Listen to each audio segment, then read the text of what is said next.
So today I'm just going to show you how you can buy the option back when you sell a covered call. So when you want to buy it back, it's when the price of the stock is going down. Now you have a few options when you're selling a covered call.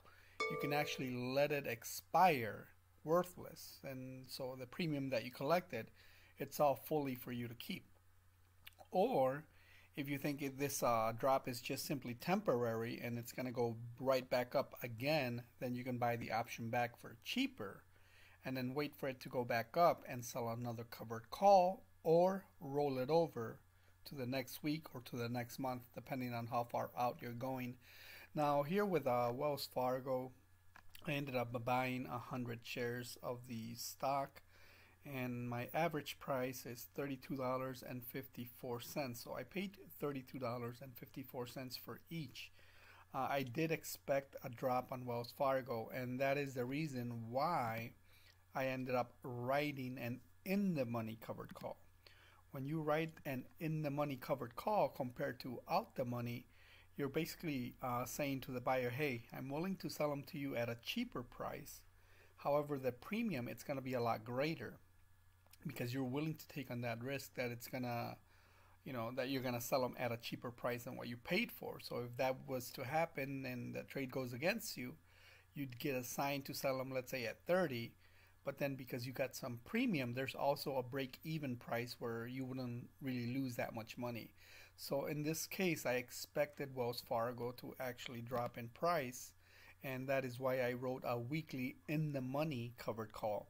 Now, currently, I don't know how much further it's going to drop. I do think people are going to be buying on the dip, and I wrote a $30 strike price in the money covered call for a weekly one.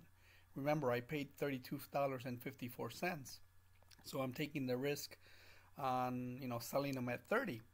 But because Wells Fargo dropped already below 30, right now it's at $28.91. So it's actually below the strike price. So the buyer of that contract obviously wouldn't want to take them at 30, right? Because then he still would be overpaying.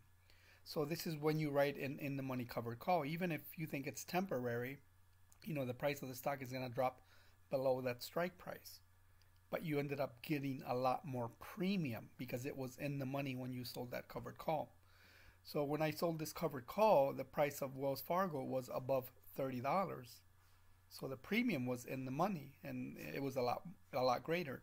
Now the price of Wells Fargo today, it's under 30. It's at $28.82. Again, I don't know how much further it might drop, or I think people are just going to buy on the dip. So what I can do is I can simply go and buy that option back.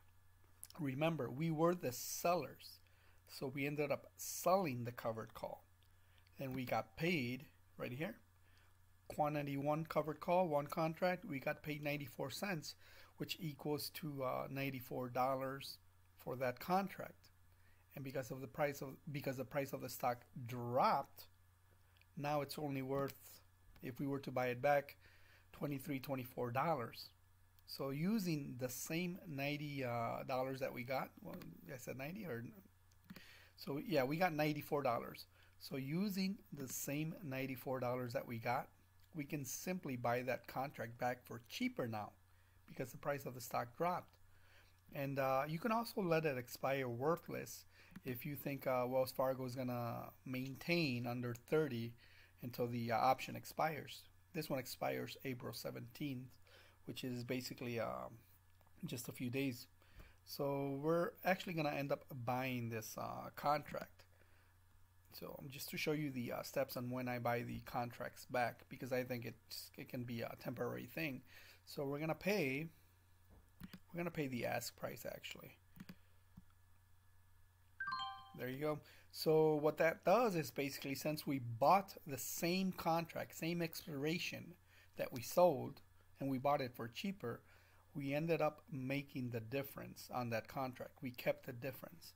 So I would say it's around 70 something dollars. So now that just removes your obligation. You wipe your hands clean and you move on to a next cover call.